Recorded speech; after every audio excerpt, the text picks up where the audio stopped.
hermano muy serio, o sea, y lo hemos charlado. Yo tengo diferencias de la teología reformada, pero puedo sentarme y hablar con él. Es más, él me ayuda a veces en unas interpretaciones.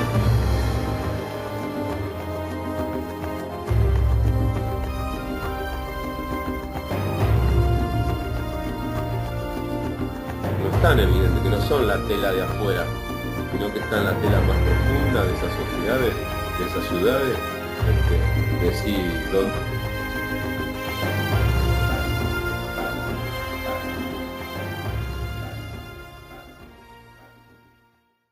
Que yo he tenido experiencia de haber recorrido la provincia, hay lugares donde habita, por ejemplo, el ocultismo, la masonería como moneda corriente, Sí, sí, sí, lo sé. ¿no? La Plata. Eh, La Plata, por ejemplo, Sí. Tandil, Olavarría, Bahía Blanca, son lugares que vos parece que es toda gente trabajadora, chacarero, gente que produce supuestamente, pero lo que cuando vos entrás en el corazón de esa sociedad, cuando podés encontrar los hilos, Mercedes, por ejemplo, cuando podés encontrar los hilos que no están evidentes, que no son la tela de afuera, sino que están la tela más profunda de esas sociedades, de esas ciudades, decir dónde me metí.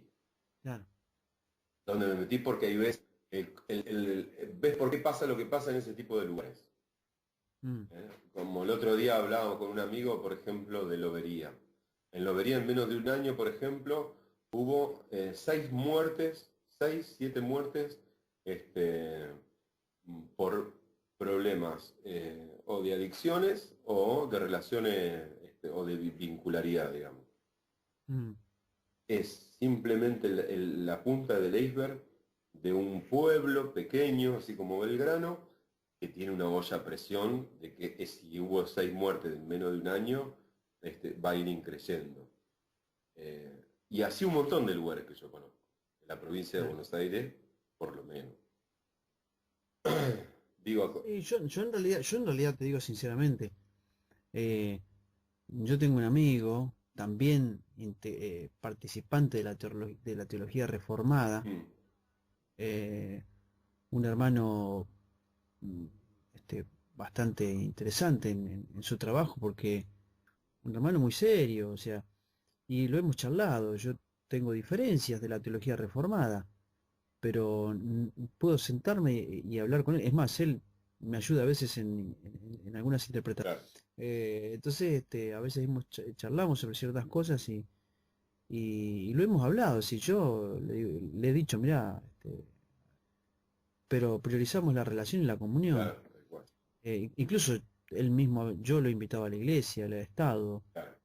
Ahora va a venir otra vez. Claro, hay un vínculo Y sano, claro, hay un vínculo exactamente. sano. Y tengo los pastores que conozco con los cuales charlo de vez en cuando en Chile. De los 6 que conozco, 4 son calvinistas. Y puedo sentarme y charlar y conversar y no hay ningún tipo de descalificación mutua. Sin embargo, con este gaucho sí, este gaucho me ha descalificado casi como un ataque, ¿viste? Yo creo que esa descalificación no debe ser bajo ningún punto de vista con respecto a algo mío, porque no me conoce, Claro. sino de la intolerancia que genera el calvinismo extremo, por ejemplo.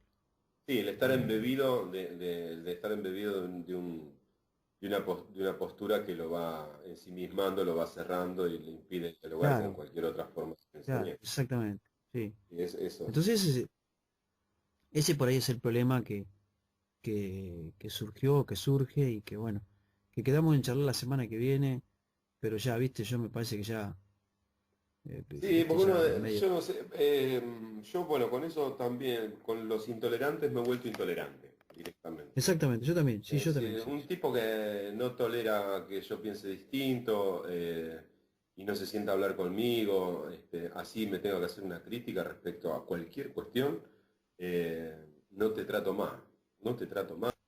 Pero en realidad, bueno, esa es un poco la idea del calvinismo de hoy, ¿viste? Un calvinismo Claro, intolerante, una ortodoxia eh, extrema, digamos. no, ni siquiera ortodoxia. No, no, no. No, o no, es una no. especie o es una especie de cáscara doctrinal que te permite mantenerte en una postura. A mí me da la idea de que la ortodoxia es la manifestación externa de la comprensión de una idea. Es decir, externamente yo me condiciono a algo que he comprendido Sí, y lo demuestro tanto físicamente como socialmente sí, como como el autor mismo de este, ortodoxia, digamos. exactamente. Es decir, eh, a mí me abrió mucho la cabeza ortodoxia de Chesterton, Sí, este loco, me parece sí, Chesterton es un que tipo, yo creía, me parece que lo hizo un poco más humano la ortodoxia. Yo creía que la ortodoxia era algo que iba a lo irracional y sin embargo el tipo me hizo ver a través de ese libro de que a veces detrás de la ortodoxia o dentro de la ortodoxia están las búsquedas más nobles claro, que puede existir en un claro, hombre, ¿viste? sí. Entonces decir, no defenestremos a los ortodoxos, al contrario, si están equivocados, mostrémosle con argumentos que están equivocados. Porque hay nobleza en la ortodoxia, Y dice sí, Chesterton. indudablemente que hay nobleza, porque responde, bueno, ahí entran un montón de tipologías que uno hace psicologismo cuando hace ese tipo de análisis, porque Claro, sí. indudablemente lo que ocurre con el tipo que se vuelve ortodoxo, porque la postura ideológica, en este caso de formación cristiana que uno adquiere, tiene que ver con esto que estábamos hablando a partir de mi propia miseria, ¿no? Ujú. Tiene que ver con esto de, bueno, qué tipología de caracteres o de personalidad has tenido a lo largo de tu vida que te han llevado a pensar de esta manera? Es decir, de sostener ciertas cuestiones. Bueno, y el ortodoxo seguramente es genuino en su defensa de su ortodoxia.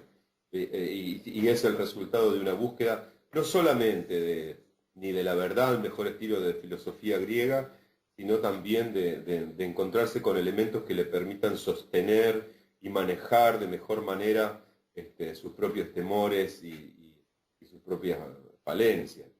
Entonces, el ortodoxo necesariamente es un tipo que responde fácilmente a estructuras que le dan seguridad, generalmente. Mm, Entonces se vuelve sí. muy legalista, entonces se vuelve un tipo de aparentes fundamentos férreos y con un discurso duro. Eh, eh, parte ahí también esto de la intolerancia, porque la intolerancia que en algún punto, y la tolerancia es no reconocer que el otro en algún punto, por el hecho de ser distinto, también tiene algo para decir. El ortodoxo decide mantener esa cosa cerrada, cuadradita, para no dudar de sí mismo, Mm, para no darse el lugar no darse la posibilidad de dudar de sí mismo, porque si duda de sí mismo, la ortodoxia empieza a huecarse sí, sí, sí.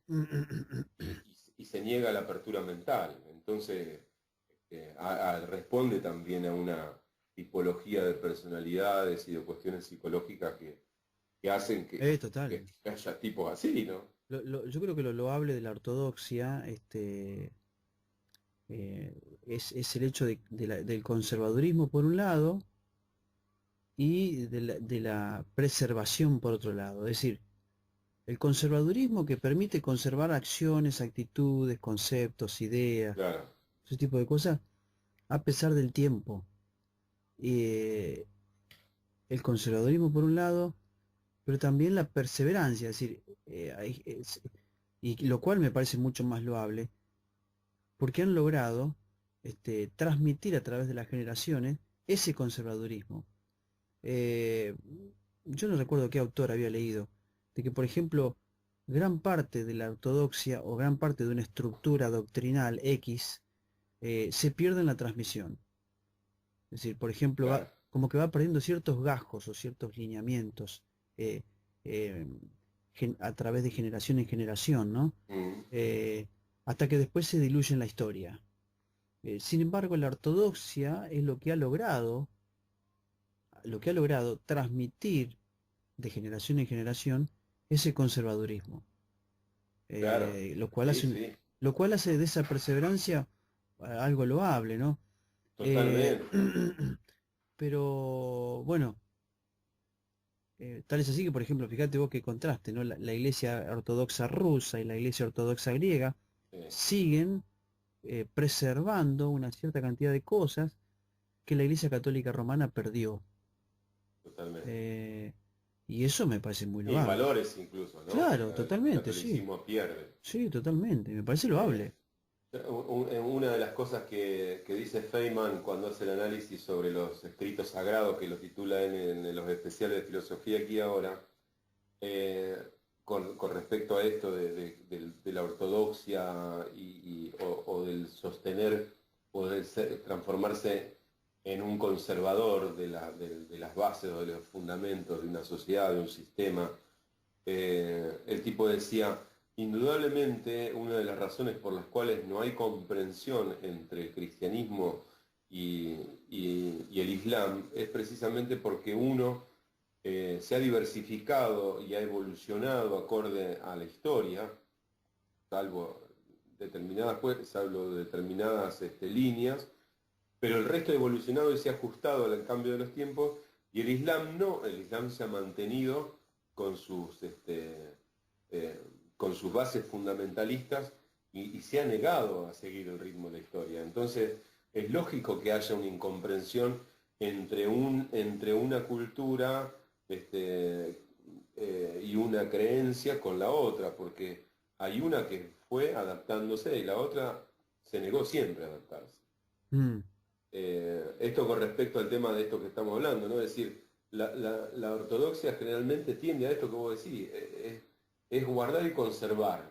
Quedémonos en lo seguro, quedémonos en esto que hemos logrado, porque si no, corremos el riesgo de tener que replantear cosas. Y si replanteamos cosas, esto que está tan firme, en realidad, no, esto de revisar, es decir, si hay algo que el ortodoxo no hace es revisar, digamos. claro, Ya claro, está, totalmente. esto ya está acá. Usaste una palabra para el Islam que me llamó la atención y que no la noté. Ajá. ¿Cuál es? Fundamentalismo. Exactamente, ahí está. Sí. Ese es el punto. ¿Cuál es la diferencia entre conservadurismo, entre ortodoxia y fundamentalismo? Y fundamentalismo, sí, es un debate interesante, ¿Entendés?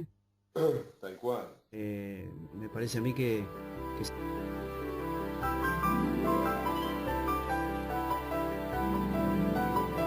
hermano muy serio, o sea, y lo hemos charlado. Yo tengo diferencias con la teología reformada, pero puedo sentarme y hablar con él. Es más, él me ayuda a veces en